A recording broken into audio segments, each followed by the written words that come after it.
उस रात का अंधेरा कुछ अलग ही था। पलंग पर लेटी मेरी आंखें खिड़की से झांक रही थी।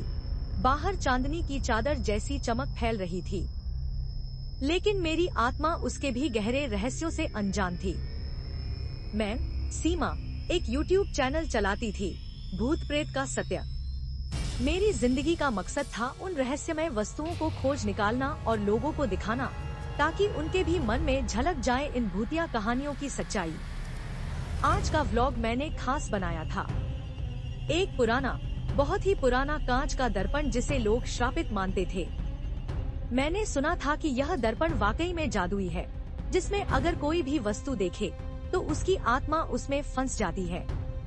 मेरे पत्रकार मन ने इसकी जांच करनी तय की थी।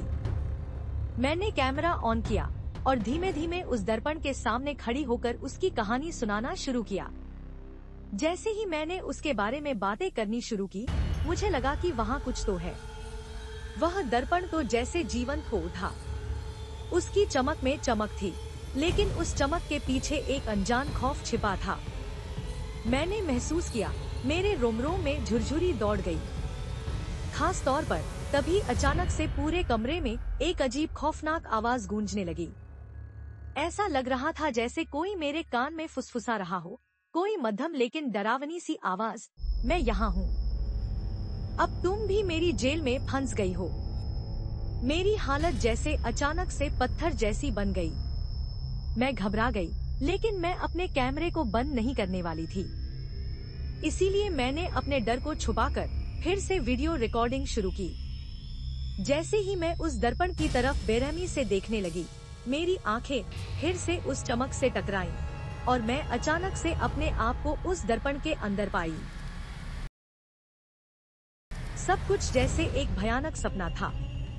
वो शीशा इतना काला था कि उसमें मेरी चीखें भी दब गईं। मुझे लगा कि मैं उस कैदखाने में फंसी हूँ, अंधेरा, डरावना और अनंत। उस समय मेरे मन में सिर्फ यह ख्याल आया कि कैसे परिस्थितियों ने मुझे यहाँ लाकर खड़ा कर दिया।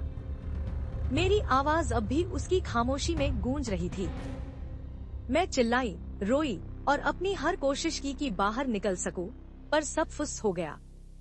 मैंने देखा, मेरे हाथ उस अविश्वसनीय शीशे के अंदर अपने आप इस तरह से फंस गए जैसे कोई जादू हो। मुझे अपनी वापसी का रास्ता नहीं सूझा। धीरे धीरे मुझे एहसास हुआ कि यह दर्पण केवल एक पुराना सामान नहीं है, बल्कि एक श्राप है। मेरे अंदर का डर भीड़ बन गया। मुझे पता था कि यदि अब इस जगह से बाहर नहीं निकली, तो मेरी आत्मा भी इसी कैद में समा जाएगी, शायद हमेशा के लिए। और फिर अलमारी में रखे उस टुकड़े को देखते ही मेरे होश उड़ गए। वह पुराना दर्पण शायद एक आत्मा का कब्जा था। इस घटना के बाद से मैं समझ गई कि कभी भी किसी भी भयानक वस्तु का अंत नहीं रखना चाहिए। आप जानते हैं, जब रात की ये खामोशी टूट रही थी, मेरी आत्मा की पुकार अंदर ही अंदर रह गई। और मैं वाकई में सोच रही थी, क्या यह सब सच था या मेरी वो खौफनाक कल्पनाएं थी। खैर, अब मैं यहाँ खड़ी हूँ, इस कहानी को आपके साथ कर रही हूँ, इसलिए कि आप भी सतर्क रहें। अगर आपको मेरी कहानी पसंद आई हो तो कृपया लाइक, कमेंट, शेयर और सब्सक्राइब करें।